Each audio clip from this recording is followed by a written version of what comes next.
Yellowface. I finished it yesterday, and honestly, don't hurt me internet, but it was just okay.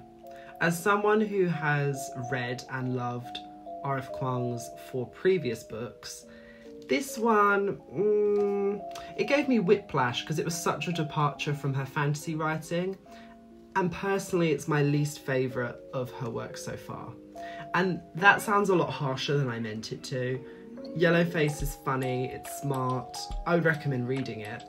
And from any other writer, this would be like an absolute serve, but I think because it's from her, I'm just more critical because she is just so talented.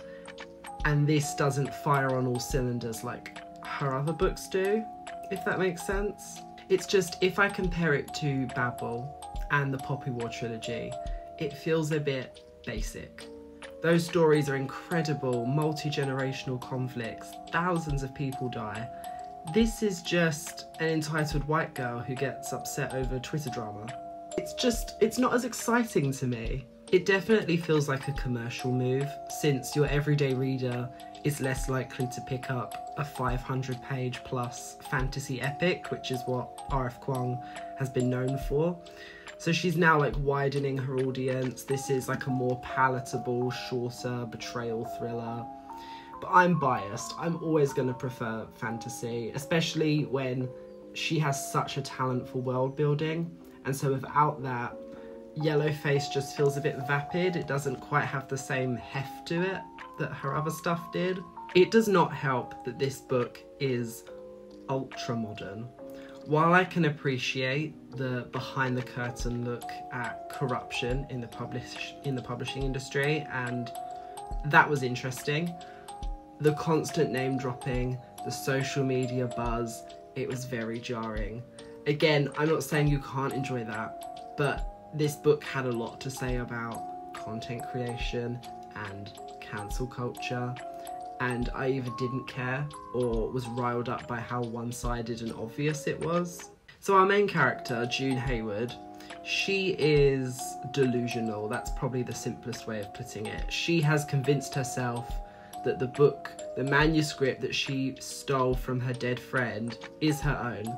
And even when she gets pushback for it, she falls into this inferiority complex where she thinks she can't get ahead without being a minority.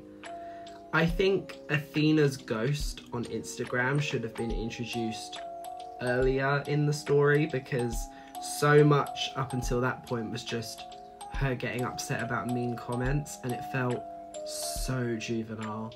I was so tired of it. I couldn't understand how Yellowface is supposed to be a thriller, but there's no real stakes. There's nothing that, to me at least, was thrilling. She spends so much time getting upset about strangers on the internet. It's never really made clear why she needs their approval so badly.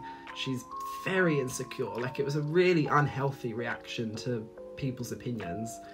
Maybe I've just got a bloodlust for books, but if there'd been like a murder, something really physical to like tie it down, because it really just devolves into like a he said, she said culture war that you didn't care because it was so clear that June was in the wrong.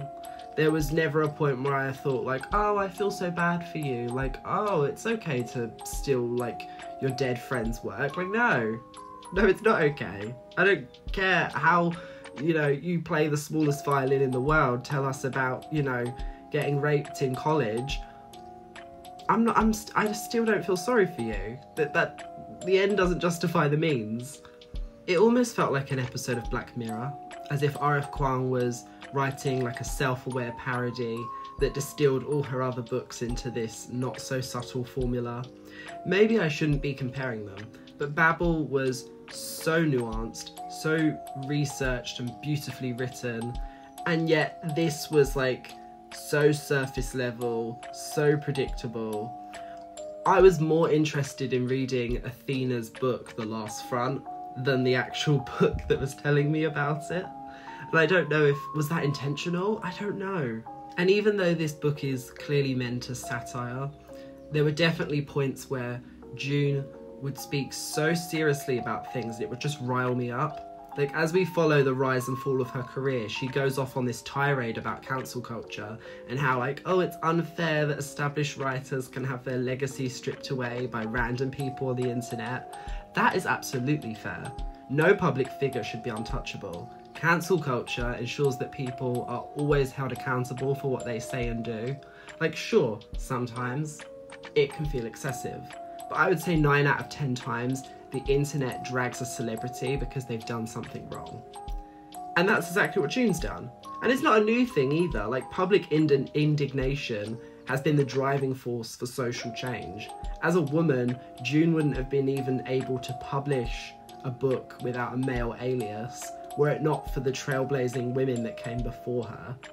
And I think that's my biggest gripe with this book. At the end of the day, this is some first world problem nonsense. In the Poppy War, they were fighting against the Hesperians, essentially wiping their race out. And in Babel, they were fighting centuries of colonialism, slavery, and exploitation. In Yellowface, there's nobody to latch on to, there's no one to root for. Everyone's terrible. They're just attention whores. They want people to remember their names. I never felt any sympathy for June. She was so passionate about writing, but then why did she need instant gratification for it, like she's a dog or a small child? I adore R.F. Kuang, and her books will always be an impulse buy for me. I think she's, you know, one of the greatest young writers of our time. But this one for me was overhyped and just isn't on the same meter as her others. And for me, my grade is a low B. You know, feel free to bash me in the comments if you disagree.